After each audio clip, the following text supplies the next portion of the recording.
Hi, this is Aura of Paradise and this is a review video of Iqoo Z3 smartphone.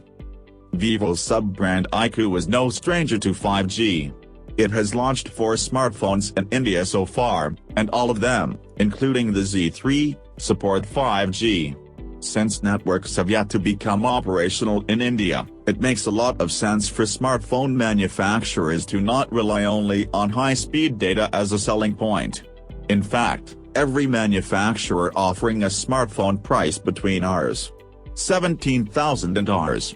22,000 has managed to bring something more to the table. NC-EMI offers a 108-megapixel camera on its Mi 10i review. Realm's X7 5G review gets you dual 5G standby and a 120Hz Super AMOLED display, and the list goes on. This being Iqoo's first affordable smartphone for the Indian market, it has gone with the new Qualcomm Snapdragon 768G processor, which should remain exclusive for a while. In a smartphone segment that's crowded with devices from many manufacturers, has Iqoo done enough to draw attention to its newest offering? I received a cyber blue unit of the Iqoo Z3 for review. The smartphone's frame and rear panel are made of plastic. The matte back panel feels smooth, and is good at not picking up fingerprints, but allows dust to build up easily. The cyber blue finish has a rainbow-like multicolor pearlescent finish that looks different when viewed from different angles. Those looking for something more subtle should go for the Ace Black finish, which features a gray and black gradient. The Iqoo Z3 features a triple rear camera setup with a 64-megapixel f/1.79 primary camera, an 8-megapixel f/2.2 ultra-wide camera, and a 2-megapixel f/2.4 macro camera. The selfie camera features a 16-megapixel sensor with an f/2.0 aperture. The camera interface is what you'd find on most Iqoo and Vivo smartphones.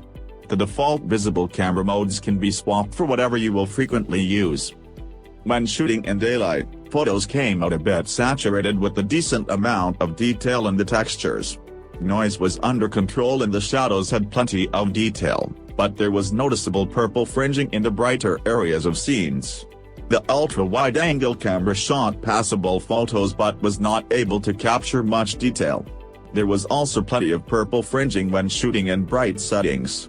The 2x digital zoom mode surprisingly produced shots with a good amount of detail. Portrait mode photos had a bit more saturation and good edge detection.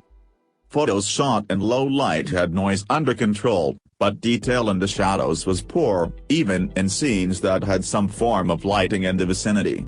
The night mode managed to brighten up scenes and bring the highlights under control. The 2-megapixel macro camera captured dad-looking color tones, so I preferred cropping shots taken with the primary camera instead. It's a great option under $20K. The smartphone's frame and rear panel are made of plastic that may be or may not be an issue for many.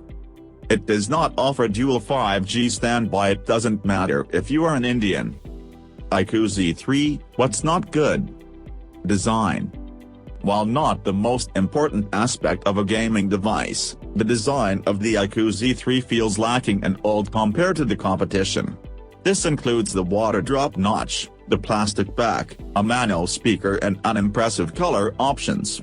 These aren't exactly deal breakers, but we really wish Iqoo can improve these elements on a successor if such a phone is on the cards. That's all by my side. Thank you my friends.